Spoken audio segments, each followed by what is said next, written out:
Nitong Biyernes lamang ay walong taon na mula nang ipanalo natin sa Permanent Court of Arbitration sa The Hague sa Netherlands itong patungkol pa rin sa pinag-aagawang mga katubigan.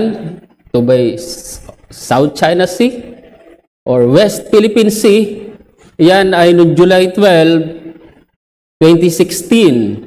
At marahil ito nga ang isang pamana sa atin ng ating dati at namayapang Pangulo na si Noynoy Aquino. So dyan mapapansin nyo na maging noon pa man ay gayon na lamang ang ating ginagawa para sa ating mga teritoryong ito. Hindi ko alam kung ito'y nag-umpisa kay Noynoy or sa past presidents pa natin. At maging ngayon ay gayon na lamang ang ating ginagawa dito. Ay isipin nyo kung itong mga bagay lamang na ito, sa mga bagay lamang na ito, kailangan nating gawing lahat, kailangan nating mag-extra effort para lamang hindi mawala ang ating mga teritoryong ito kahit pa 1 pulgada ay gaano pa. Kaya kung may kinalaman ito sa ating pananampalataya o sa ating kaligtasan o sa tinatawag nating pangwalang hanggan, of course, hindi natin inaasahan dito ang ating gobyerno o sa mga mananampalataya, pero ito ang inaasahan sa atin. Alam nyo, ang ating pananampalataya o kaligtasan ay hindi katulad ng isang teritoryo na pwedeng mawala sa atin anumang oras. Hindi po, alam nyo, bagaman ang mga teritoryong ito ay nai-award na o naipanalo na natin, pero marahil anumang oras, pwede itong mawala sa atin at wag naman sana.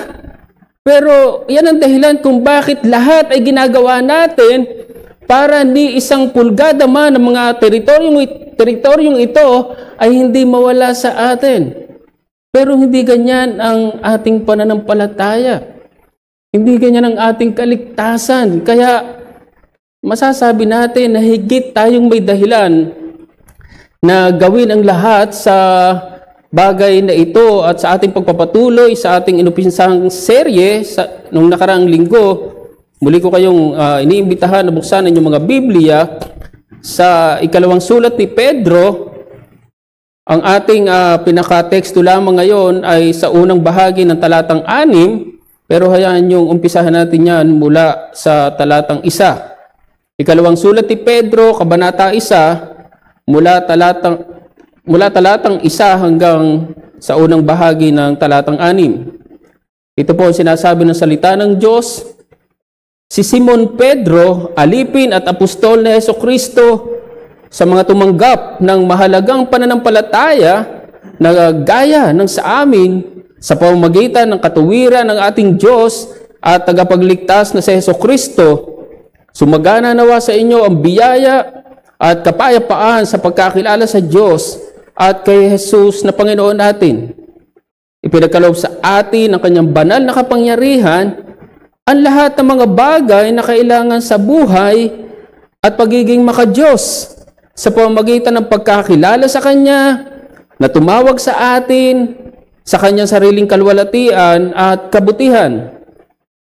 Gayon niya ipinagkaloob sa atin ang Kanyang mahahalaga at mga dakilang pangako upang sa pamamagitan ng mga ito ay makatakas kayo sa kabulukang nasa sanlibutan dahil sa masamang pagnanasa at maging kabahagi kayo sa likas ng Diyos.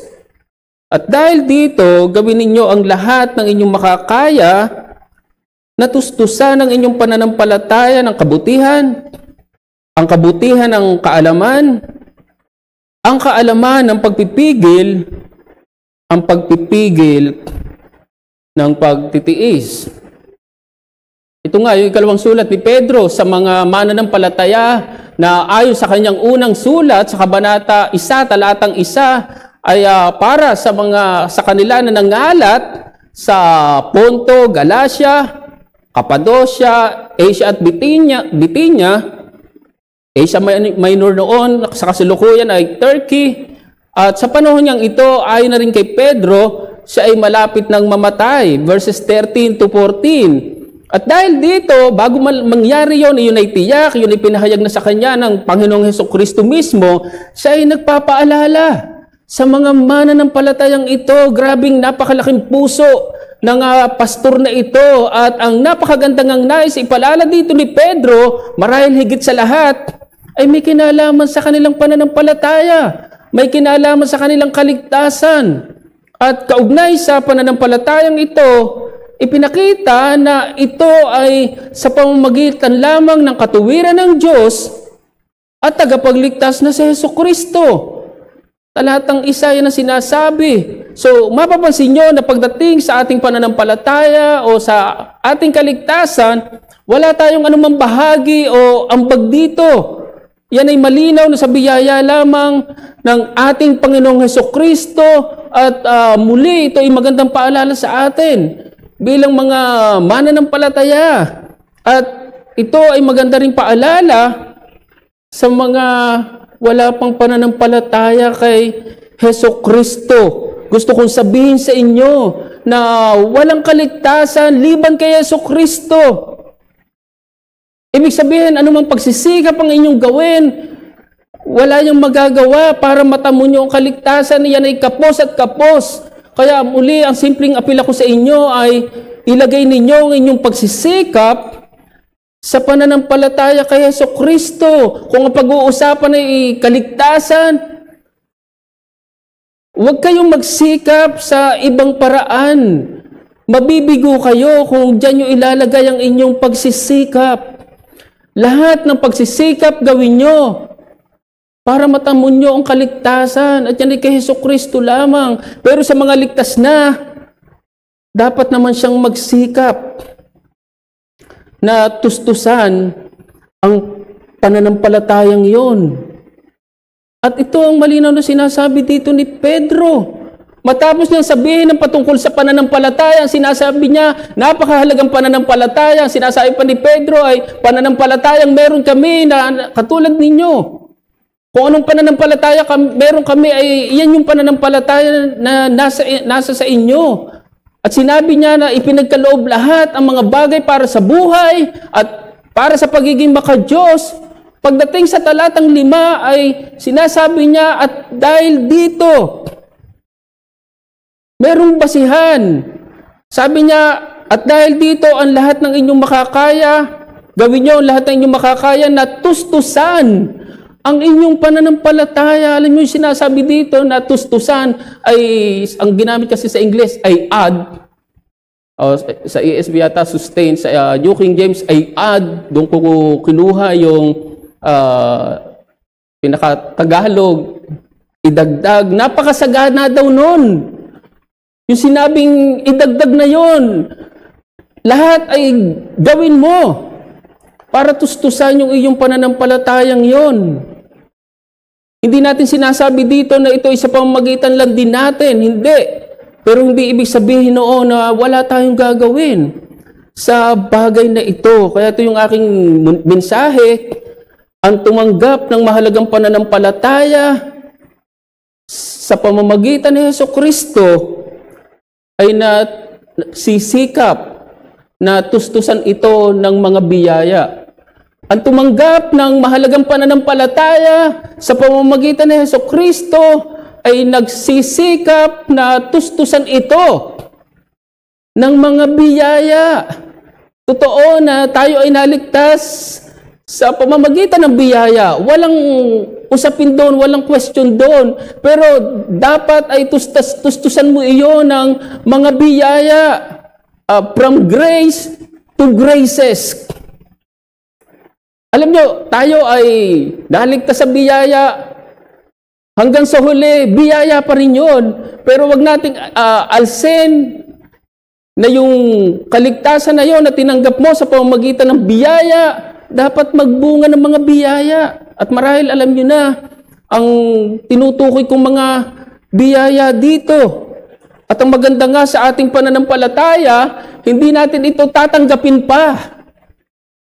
Hindi ito future. Tinanggap na natin ito. Ibig sabihin, tiyak ito Bagaman ito'y hindi pa lubos, sapagkat ito'y lulubusin pa, pero tiyak ito. At dahil doon, mayroon tayong higit na dahilan na gawin ang lahat para sa bagay na ito. Alam niyo, mayroong mga tao na nagsisikap sa isang bagay na hindi naman tiyak. Hindi naman ganun katiyak. Marahil sa pag-aaral, lahat ay ginagawa mo. Marahil nagsisikap ka dahil sa iyong hangarin na marahil isang araw ay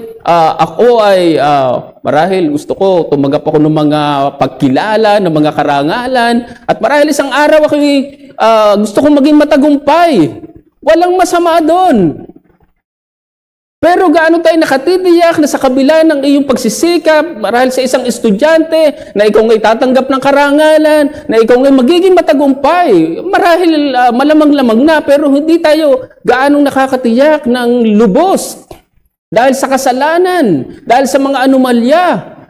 Meron pa mga tao na nagsisikap sa na talagang sa kasinungalingan. Pagdating sa liwanag ng salita ng Diyos, isang kabulaanan sa usapin halimbawa ng evolution, ako personally nakakabasa ng mga libro patungkol dito na millions of dollars ay ini-spend dito for so many years para lamang masabi na makatuklas na kahit na isang tinatawag na parang fossil evidence, wala. Bagaman may nagsasabi may natuklasan, pero sa katunayan, sa kahulihan, napatunayan na fake. Pero ganun yung mga pagsisikap na ginagawa para lamang sa hindi tiyak at para lamang sa isang kabulaanan. Pero hindi ganyan ang ating pananampalataya. Kaya isipin natin mga kapatid, kung gaano tayo higit na may dahilan sa bagay na ito. Ngayon, kaugnay nga sa sinasabi dito ni Pedro na dapat daw nating pagsikapan, ubusin ng lakas na itusto sa pananampalataya, sa ating pananampalataya, siya'y nagbigay ng 7 halimbawa dito at tinunghayan nga natin ang unang 2 dito at yan ay patungkol sa kabutihan at kaalaman. Ngayon naman ay tumunghay pa tayo ng 2 dito. Una, ay ang biyaya ng pagpipigil, at pangalawang bagay, biyaya ng pagtitiis. Biyaya ng pagtitiis. So yung unang bagay na pangatlo sa sinasabi ni Pedro na dapat nating itustos sa ating pananampalataya ay ang biyaya ng pagpipigil. Sa English, self-control. Alam niyo, pag sinabing pagpipigil o self-control, ito ay pumapatungkol sa masamang pagnanasa or wicked or sinful or evil or sinful desire.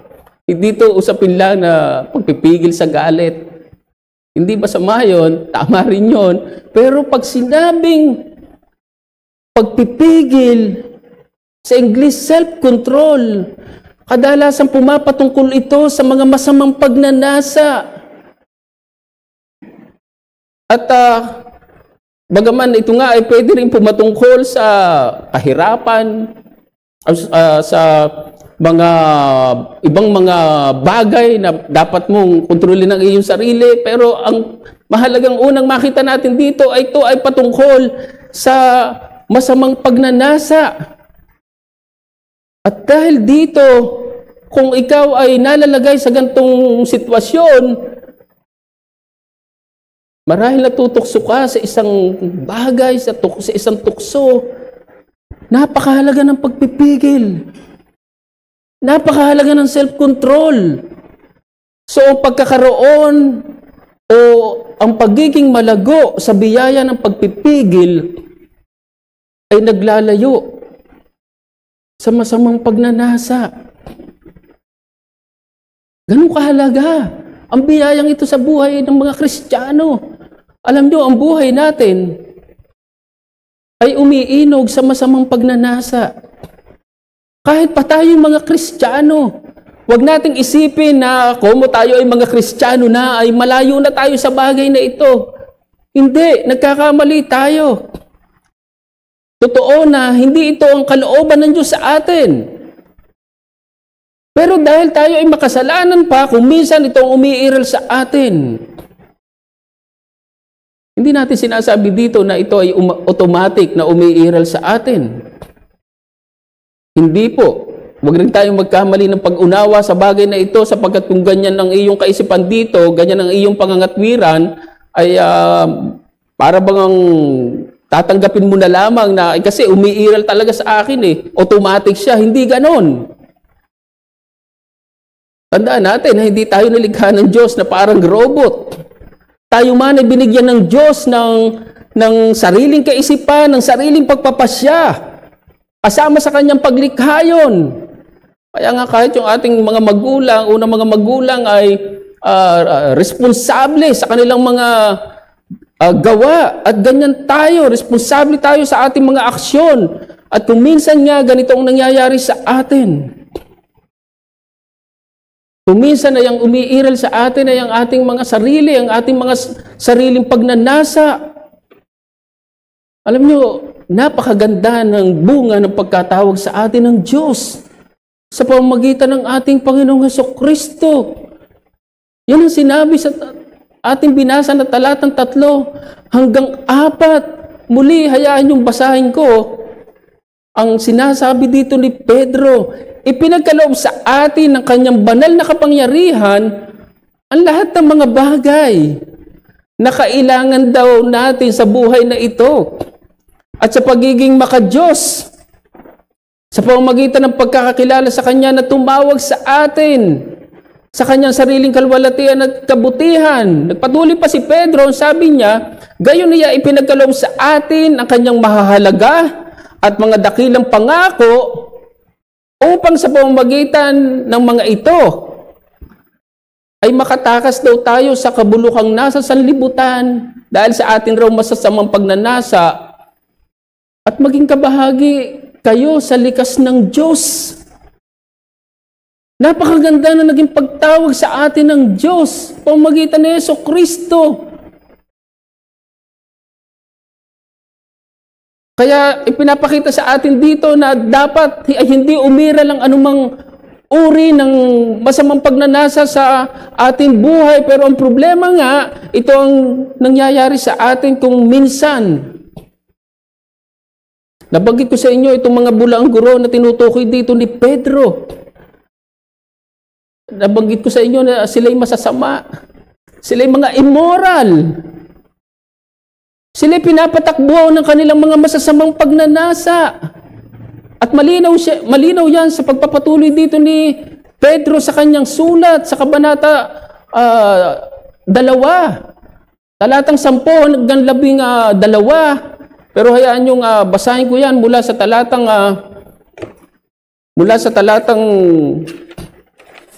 Siyam. Ang sabi dito, kung gayon ang Panginoon ay marunong magligtas ng mga banal mula sa mga pagsubok at maglaan ng mga di matuwid sa ilalim ng kaparusahan hanggang sa araw ng paghuhukom. Talatang 12, lalong-lalo na sa mga nagpapasasa sa kanilang laman sa pagnanasa at tinahamak ang may kapangyarihan, sila'y pangahas, matitigas ang ulo, at hindi natatakot na alipustain ng mga maluwalhati. Kabaligtaran, ang mga anghel, sabi, samantalang ang mga anghel, bagamat lalong dakila ang lakas at kapangyarihan, ay hindi nagdadala ng paghatol na may pag-alipusta laban sa kanila sa harapan ng Panginoon. Pansinin niyo, sabi pa ni Pedro, subalit ang mga taong ito patungkol sa mga bulaang guro ay gaya ng mga hayop na walang bait, na ipinanganak na talagang mga hayop upang hulihin at patayin. Kanilang inaalipusta ang mga bagay na hindi nila nauunawaan. At kapag ang mga nilalang na ito ay nilipol, sila ay lilipulin din. So mapapansin nyo kung gaano kasama o anong uri ng mga taong ito. Sa pagpapatuloy pa ni Pedro patungkol sa mga bulaang gurong ito, Kabanata 3, talatang 3, una sa lahat, dapat ninyong malaman ito, na sa mga huling araw ay darating ang mga manlilibak na manlilibak at lumalakad ayon sa kanilang sariling mga pagnanasa. Mapapansin nyo kung ganong uri ng mga tao ito, pero hindi ganito ang dapat mangyari sa atin. Kung ang mga taong ito walang pagpipigil, ang tinatahak sa kanilang buhay ay basamang pagnanasa, hindi tayo dapat maging ganito. Alam niyo, mga taong ito ay nakalaan sa kapahamakan. Pero hindi tayo ganito. Sa katunayan, tayo ay hinango mula sa kapahamakan. Sa katunayan din, kabaligtaran sa mga taong ito, meron tayong bunga ng banal na spirito. Dito, sa atin mga kapatid. Malinaw yan sa Galatia 5, talatang 22 hanggang 23. Huwag mong asahan ang mga bulangguro na may bunga ng banal na spirito ng self-control. Pero tayo, isa ito sa bunga ng banal na spirito. Kaya hindi dapat umiral sa atin ang anumang pagnanasa. At ito rin ang isang katotohanan kung bakit hindi natin pwedeng sabihin na tayo ay talunan sa bagay na ito. Hindi po nagkakamali tayo. Meron kang bunga ng banal na spirito. Merong lakas ng banal na spirito na ibinigay sa iyo. Kung tayo man ay nahuhulog sa bagay na ito, yun ay dahil ginusto natin. Hindi dahil sa wala tayong lakas sa bagay na ito, nagkakamali tayo. Alam nyo, sa sulat na ito ni Pedro ay nabanggit si Lot. At alam natin ang kwento ni Lot. Alam natin na dahil sa pagpili ni Lot ng masaganang lupain, kabaligtaran sa kanyang tiyuhin na si Abraham, ay napalapit siya sa Sodoma at Gomora. At hindi lang yung kalaunan, napatira na siya dito. Pero pansinin nyo ang naging paglalarawan dito ni Pedro kay Lot. Chapter 2, verse 7 to 9. At kung paanong iniligtas niya ang matuwid na si Lot, na lubhang nabagabag sa mahahalay na pamumuhay ng masasama, sapagkat ang matuwid na taong ito na nabuhay na kasama nila araw-araw, ay lubhang nabagabag ang matuwid na kaluluwa dahil sa kanilang masasamang gawa na kanyang nakita at narinig. Kung gayon, ang Panginoon ay marunong magligtas ng mga banal mula sa pagsubok. Sa Tagalog ang ginamit pagsubok, pero sa English ang ginamit temptation. So dyan mapapansin nyo na bagaman marahil pwede tayong maharap sa tukso, pero pwede tayong magtagumpay dito. Kaya hindi natin pwede sabihin talagang umiral sa akin itong kasalanan na to, hindi ko napigilan ang aking sarili. Ay nagkakamali tayo. Maling pangangatwiran yan. Malinaw yan sa sinabi ni Pablo sa unang Korinto 10, talatang 13. Walang tuksong dumating sa inyo na hindi karaniwan sa tao.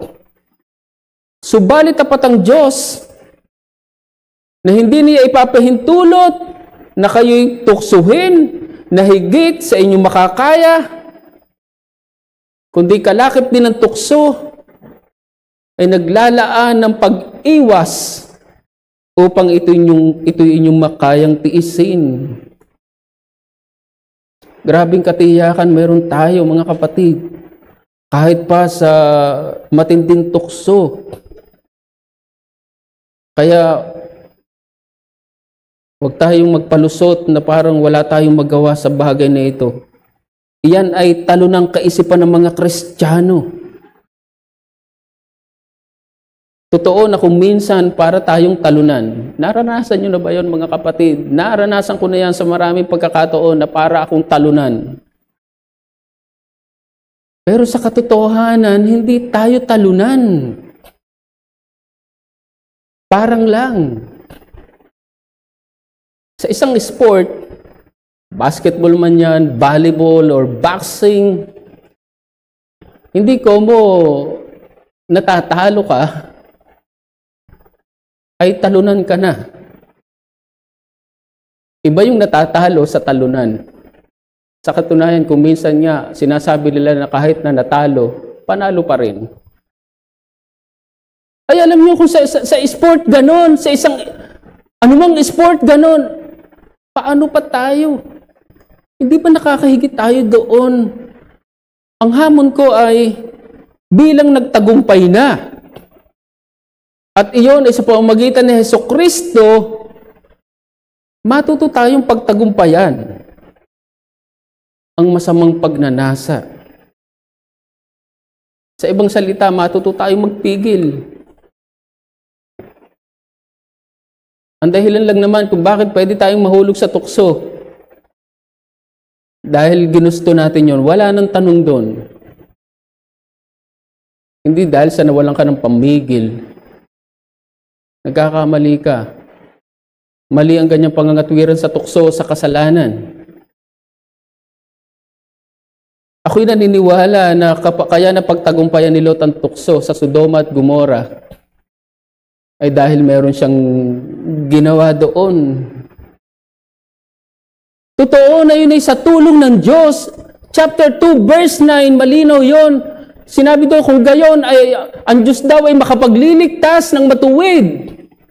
Sa tukso, totoo.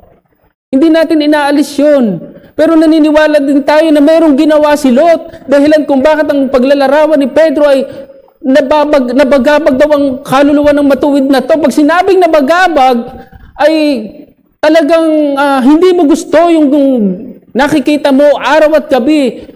May kasalanan si Lot. Ginusto niya, nangyari sa kanya dahil pinili niya como masaganang lupain. May kasalanan si Lot doon. Nandun ang biyaya ng Diyos sa kanya. At naniniwala ako na sa biyayang yun ng Diyos ay may ginawa si Lot. Nakayanan ni Lot ang tukso na marahil araw at gabi na nakikita niya. Imagine, Sodoma at Gomora. Pero may ginawa si Lot. Sapagkat kung walang ginawa si Lot, hindi siya mababagabag sa mga tukso na nakapaligid sa kanya. At kung minsan, yan ang problema natin. Kung minsan ay parang ipinagkatiwala na lang natin lahat sa Diyos. Ay parang maganda sa pagtinig. Eh di ba Brad, dapat nga lahat ipagkatiwala natin sa Diyos. Tama! Pero huwag yung tungkulin mo. Doon na pagdating sa kaligtasan, wala kang dapat gawin, wala kang magagawa. Pero kahit sa usapin ng kaligtasan, dapat kang tumugon sa panawagan ng kaligtasan. Dapat kang tumugon sa ebanghelyo. So makikita nyo yung responsibilidad at pananagutan natin dito, mga kapatid. Ay alam nga natin ang tinatawag na 5 points of Calvinism, na kilala na nating lahat ng marami na sa acronym na TULIP. Ang problema ng iba, inalis na nila yung panghuli. Hindi na nila isinama yung perseverance of the saints. Eh kung ganyan ang iyong paniniwala, hindi ka magtatagumpay sa tukso. Sa masamang pagnanasa. Sapagkat kung ganon, wala naman palang perseverance of the saints, hindi ka na magpipigil sa iyong sarili. Bahala na ang Diyos. Nagkakamali ka. So, unang biyaya na muli makita natin dito ay biyaya ng pagpipigil. Pangalawang bagay ay biyaya ng pagtitiis. Pag sinabi namang pagtitiis, ang ginamit sa ESV ay with steadfastness, sa New King James ay perseverance. Ito ay kadalasan pumapatungkol sa kasamaan na nararanasan ng mga Kristiyano. Bagaman ito ay pwede rin pumatungkol, karaniwan, pumapatungkol sa kahirapan. Pero sa konteksto ng sulat ni Pedro, especially sa 2 Peter, ito ay pumapatungkol sa mga kasamaan na nararanasan ng mga Kristiyanong ito. So kapag nasa ganyan kang kalalagayan, may mga kasamaan, anong kailangan mong biyaya? Kailangan mo ng biyaya ng pagtitiis. So ang pagkakaroon o ang pagiging malago sa biyaya ng pagtitiis ay nagbibigay ng kakayanan na mapagtagumpayan ang kasamaan. Nakita natin ang ginagawa ng mga bulaang-gurong ito. Sa pagsulat ni Pedro ay future pa, ganun ang mangyayari, kung paano sa lumang tipan, bulaang propeta, ganun din. Mapapasok kayo ng mga bulaang guro at ganito ang gagawin daw sa kanila. Chapter 2, verse 1 to 3, ngunit may mga lumitaw din mga bulaang propeta sa gitna ng sambayanan, kung paano sa inyo magkakaroon ng mga bulaang guro na palihim na magpapasok na nakapipinsalang turo. Pansinin nyo to. Itatakwil nila pati ang Panginoon na bumili sa kanila, na nagdadala sa kanilang sarili ng mabilis na pagkapuksa, at maraming susunod sa kanilang mga gawang mahahalay, na dahil sa kanila ay lalaitin ang daan ng katotohanan, at sa kanilang kasakiman ay pagsasamantalahan nila kayo sa pamamagitan ng mga pakunwaring salita. So dyan mapapansin nyo ang kasamaan na nararanasan ng mga Kristiyanong ito dahil sa mga bulaang-gurong ito. Sinabi dyan na dahil sa kanila, marami raw susunod sa kanilang mga gawang mahahalay, lalaitin nila ang daan ng katotohanan, sa kanilang kasakiman, pagsasamantala ng mga mananampalatayang ito. So mapapansin nyo kung gaano kapanganib ang mga bulaang-gurong ito. At kung malagay ka sa ganyang sitwasyon, sa paglalayon lamang sa paglalarawan ni Pedro, napakahalaga ng pagtitiis, mga kapatid. Sa katunayan, ang isa pang problema sa mga bulaang-gurong ito, sinasabi nila na ang Panginoon daw mabagal sa kanyang pangako, na pumapatungkol sa muling pagparito ng Panginoon. Ang inyo namang sinasabing, Panginoon, babagal siya sa kanyang pangako. Siya hindi matapat sa kanyang pangako. Yan ang kanilang sinasabi. Pero sa katunayan, hindi mabagal ang Panginoon sa kanyang pangako. Ang dahilan lamang ng pag-antala ng kanyang muling pagparito ay dahil binibigyan ng lahat ng pagkakataon na magsisi. Kaya muli, para sa inyo na hindi pa dumadating sa punto ng pagsisisi sa inyo ng mga kasama namin muli sa bulwagang ito, sa inyo na marahil nakakapakinig ng mensaheng ito. Gusto kong sabihin sa inyo na kaya pa hindi dumadating ang Panginoon dahil binibigyan kayo ng pagkakataon na magsisi. Yan ang gusto kong maunawaan ninyo. Huwag niyong isipin na hindi tapat ang Panginoon. Sa katunayan, sa pangakong ito ng Panginoon na pinakahihintay ng mga Kristiyano, gusto kong sabihin unang-una para sa mga Kristiyano na hindi ito sasala. Ito yung sinasabi ko kanina na tiyak ito. At dapat ito yung maunawaan ng mga hindi pa dumadating sa pagsisisi. Hindi sasablay ang pangako na isang araw ay muling darating si Jesucristo. At kung gayon, anong inyong sasapitin kung dumating na yung araw na pinakahihintayin ng mga Kristiyano? Ang aabutin nyo ay pagpuksa. Pero sana hindi yan ang inyong abutin. Kaya minsan pang apil ako sa inyo, ngayon pa lamang ay magsisi na kayo.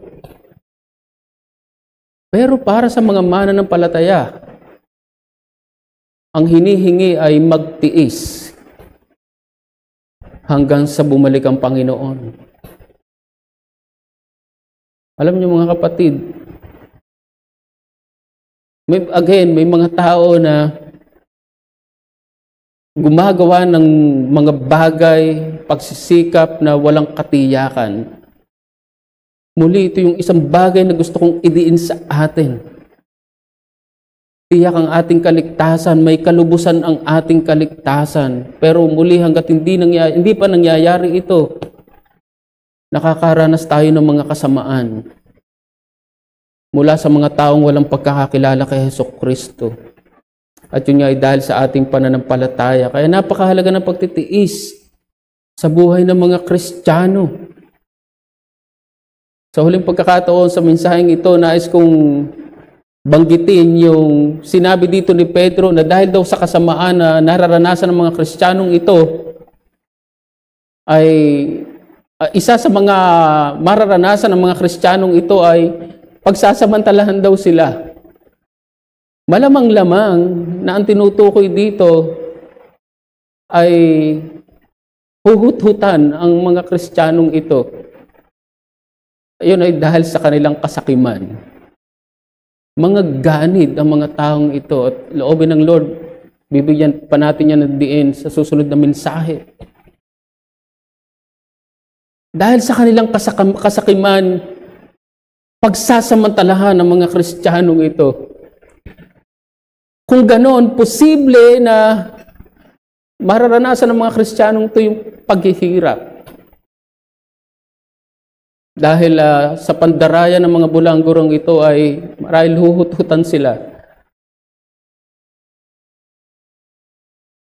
Dahil doon mga kapatid, kung nasa ganun kang kalalagayan, kailangan mo ng pagtitiis. Marahil wala kang salapi. Again, ang sabi ko nga, hindi marahil pumapatungkol ito sa kahirapan lang. Ang mas binibigyan din dito ni Pedro ay patungkol sa kasamaan. At nakita natin yung ilan dito. Marahil posible din yung kahirapan. Ano man ito mga kapatid, napakahalaga ng biyaya ng pagtitiis. Nakikita natin ang mga ilang kwento na, o narinig natin ang mga ilang kwento na dahil sa mga kasamaan, kahirapan o pag-uusig na nararanasan ng mga Kristiyano sa iba't ibang panig ng mundo, ay merong mga tumatalikod sa pananampalataya. Meron ding hindi. Pero meron ding mga bumibigay sa kanilang pananampalataya dahil sa mga kasamaan na nararanasan nila.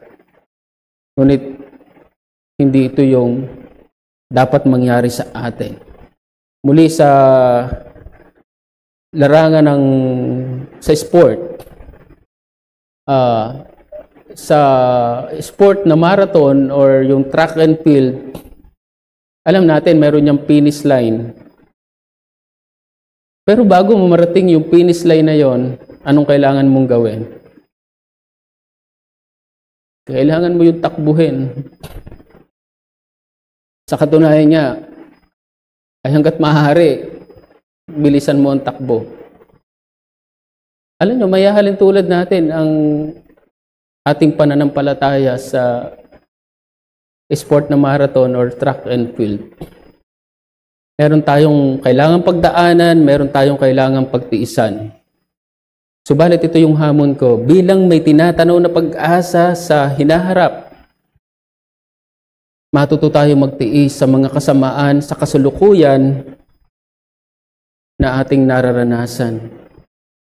Ang problema ng mga mananampalatayang ito na sinulatan ni Pedro ay hindi yung mismo kanilang pananampalataya. Ang problema ay nahaharap sila sa pagsubok ng kanilang pananampalataya. At yun nga ay dahil sa mga bulangguro. At marahil tayo ay nalalagay din kung minsan sa ganitong sitwasyon. Pero ito yung hamon sa atin mga kapatid, ang kahalagahan ng pagtitiis sa buhay ng mga Kristiyano. Alam niyo, ang mga Puritans ay very much oriented pagdating sa future glory. Pag sinabing future glory, yan ay yung tinatawag natin na heaven with the Lord. Maraming mga Puritans, isa na lang dyan si Richard Baxter na mayroon siyang libro na The Saints' Everlasting Rest, at William Perkins, kung di ako nagkakamali, patungkol sa heaven and hell, hindi yun ang sakto. May mga ganyang mga libro. Pero sa kabila ng mga Puritans na to ay very much oriented sa future, sila man ay naiintindihan nila na bago yun, marami silang kailangang pagdaanan. At malinaw yan sa libro ng Puritan na si John Bunyan, ang classic na Pilgrim's Progress. Hindi naman antimano yung Christian ay nasa Celestial City na. Bago yung Celestial City, maraming kailangang pagdaanan. Si Christian. At ganito tayo mga kapatid, bilang mga mananampalataya, mayroong natatanaw tayong finish line, para tayong nasa marathon. Yung goal ay maabot yon, marating yon, sa biyaya ng Panginoon, pero ang malinaw ay meron tayong tahakin o takbuhin na kailangang gawin. At gusto kong sabihin sa inyo mga kapatid na hindi madali ang bagay na to, napakahirap ng bagay na to. Sa ating unang punto sa usapin ng pagpipigil, napakahirap nito mga kapatid. Karanasan ko na yan. Sa maraming pagkakataon, nahuhulog ako sa bagay na ito.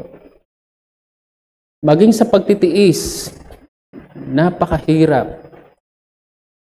Kaya kailangan natin ng biyaya ng Panginoon sa bagay na ito, at ito yung diwa ng himno na ating aawitin bilang tugon. Kailangan kita, Panginoon, I need thee every hour. Ang sinabi sa 3 talata, sa lungkot mathirap, yung samahan, buhay walang saysay, kung yung iiwan. Awitin natin bilang tugon, kailangan ka. Bukas po tayo sa panalangin mga kapatid. O dakilan naming Diyos, aming mapagbiyayang Ama, tunay na nagpapasalamat kami minsan pa sa paalala ng iyong mga salita. Papasalamat kami sa pananampalataya na meron kami, na aming tinanggap sa pamamagitan lamang ng aming Panginoong Hesukristo. Salamat sa napakasaganang biyayang ito, Panginoon. Tunay na kinikilala namin na wala kaming lakas para matamo ang kaligtasan. Ang lahat ng ito ay biyaya lamang na nasa aming Panginoong Hesukristo. Ngunit salamat din sa paalala na mula sa biyaya ng pananampalataya, ito ay magbunga ng mga biyaya sa aming mga buhay, O Diyos. Salamat sa paalala ng kahalagahan ng pagpipigil sa aming mga buhay. Tunay na nadoon ang mga tukso na aming nararanasan sa aming buhay, sa aming paligid. Halos marahil minuminuto, oras-oras, o bawat araw ay nadoon ang mga tukso. Hiling namin, Panginoon, na tunay na lumago kami sa biyayang ito. Kinikilala namin ang mga kahinaan namin sa mga bagay na ito kahit pa sa usapin ng pagtitiis. Tunay na sa amin lamang din mga sarili, hindi namin ito makakayanan. At tunay na ikaw ang kailangan namin, Panginoon, sa aming buhay. Tunay na kung malapit ka sa amin, malayo kami sa tukso. Kaya, Panginoon, ito yung aming panalangin na samahan niyo kami, Panginoon, sa bawat oras, bawat araw ng aming mga buhay. Panginoon, kinikilala namin ang aming mga kahinaan sa mga bagay na ito. Kaya mahabag ka sa bawat isa sa amin bilang iyong iglesia. Panalangin din namin na mahabag ka sa aming mga mahal sa buhay na narito, mga kasama namin, marahil linggo-linggo, sa bulwagan mang ito, sa mga nakakasama namin online.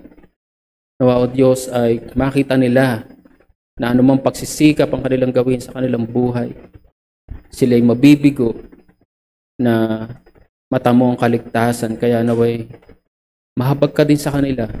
Bigyan nyo rin sila ng biyaya na tunay na magsikap na matamo ang kaligtasan sa kanilang buhay. At yun ay sa pamamagitan ng aming Panginoong Hesukristo. O aming Diyos, salamat muli sa mga oras na to. Salamat sa mga oras na ginugol namin para sa pagsamba sa iyo at lalong higit para sa pakikinig ng iyong mga salita. Naway ikaw ang aming napuri at ang bawat isa sa amin ay nakinabang. Ito ang aming panalangin sa pangalan ng aming Panginoong Hesus. Amen.